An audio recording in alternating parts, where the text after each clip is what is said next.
It really is that simple.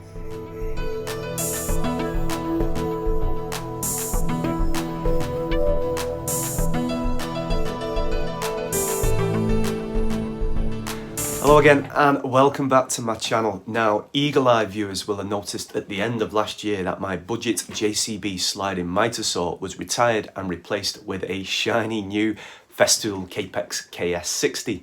Now, since then, I've had numerous comments and questions asking when am I going to do a review of the mitre saw, and I will be carrying out a review of a KS-60 in a future video. However, today's video pays homage to the understudy, or the support act in this case, which is the catchily named KS-60.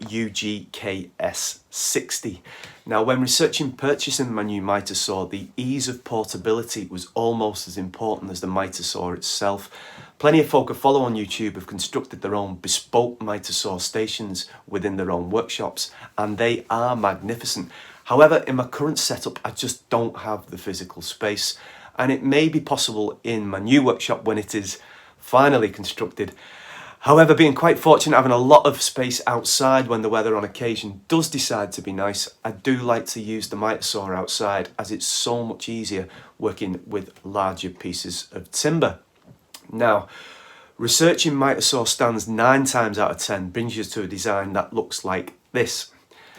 And apologies for the fact that this one is covered in paint, but its repurposed use these days is a portable paint station. Although they do serve a purpose, anyone with a physical limitation, maybe degenerative conditions like arthritis, or without sounding too rude, maybe someone who's not as young as what they once were, will find these type of mitre saw stands difficult to work with, as they aren't the easiest to carry about, and mounting the mitre saw onto them is quite a challenge to any ordinary able-bodied folk. Also, I'd really like to have the features of a mitre saw station, like repeat stop blocks for repeat cuts, and also being able to manage longer pieces of timber. These requirements on my wish list shocked me a little in the sense that it reduced my short list to a grand total of 1, and I'll return to this point at the end of the video. Anyway, I think that's enough chat now. Let's have a see what the UG Kapex stand is capable of. Once you've connected the KS-60 to the stand itself, it's very easy to manoeuvre around and set up ready to use. To place the mitre saw into the upright position, you simply unhook the lock, place your foot on the bottom of the frame and lift the mitre saw into the horizontal position, dropping the bar into the catches. If the surface you're on is uneven, then you have 2 adjustment knobs on the front to level it off.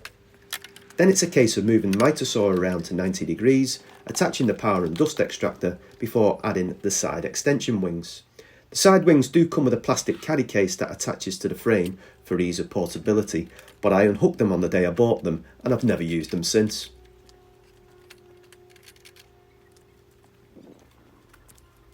The side wings have one leg that you extend out before joining it to the main frame via a catch and a lug.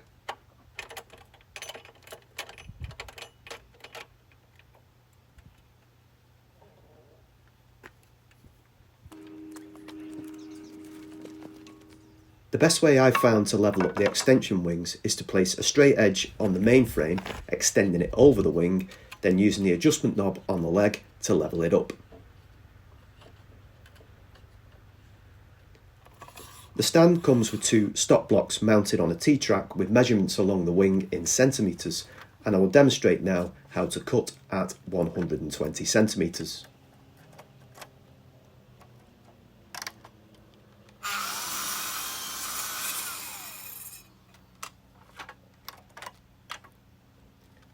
And I promise you that this degree of accuracy was out of the box with no adjustments required at all. Both side wings will measure strangely up to 159.3 centimetres. However, this is when the Kapex stand starts to get really clever. When you loosen the knob on the back of the wing, it has a further extension arm on both sides that allows you to support a length of timber up to 4.8 metres. To use the additional extension for accurate repeat cuts, the measurements are taken where the additional extension meets the main extension wing, and I'll demonstrate here by doing a cut of 250 centimetres.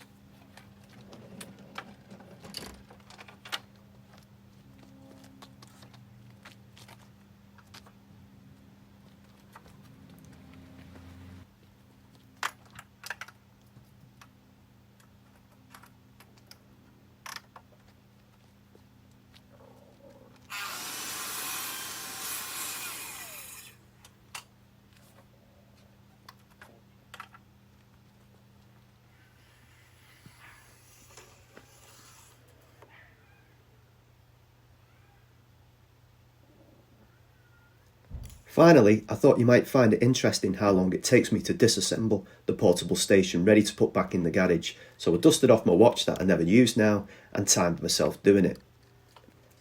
Although the footage is speeded up, I'm just doing it in real time at a steady pace that I normally would.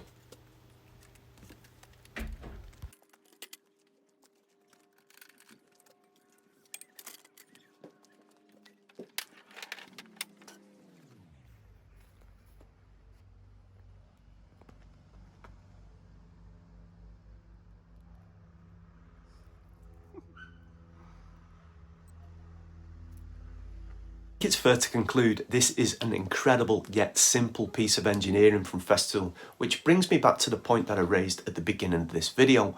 When ticking things off on my wish list for a portable mitre saw stand, it brought me to a short list of 1. Now, there are other manufacturers out there producing mobile mitre saw stands.